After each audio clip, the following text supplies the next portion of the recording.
Why is Tormund from GoT called Giantsbane?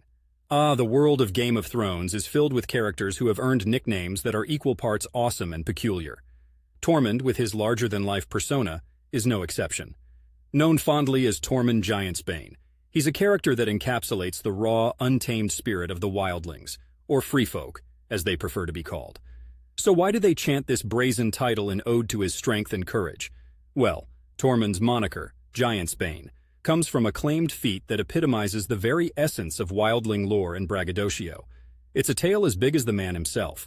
According to Tormund, he earned this nickname after slaying a giant when he was just a 10-year-old boy. But if you know Tormund, the story doesn't stop there. It escalates.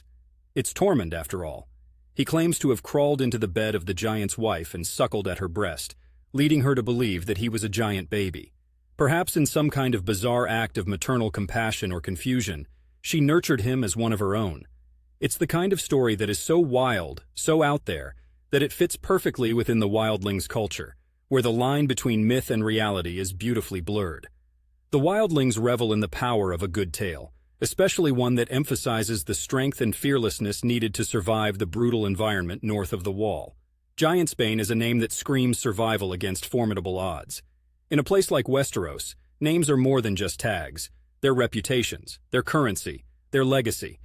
And believe me, having a reputation for slaying a giant does wonders for your street cred beyond the Wall. Though whether he actually brawled with a giant or not is subject to Westerosi skepticism, the name certainly stuck, and is probably worth its weight in mammoth fur up there in the snowy wilderness. For a guy like Tormund, that's priceless.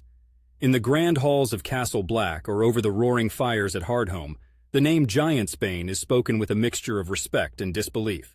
But when you're dealing with the free folk, belief is a choice, and the legend is often far more important than the pedestrian details of truth.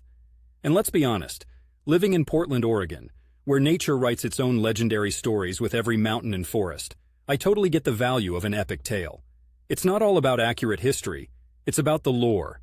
And in lore, Tormund Giantsbane is a giant among men, literally and figuratively.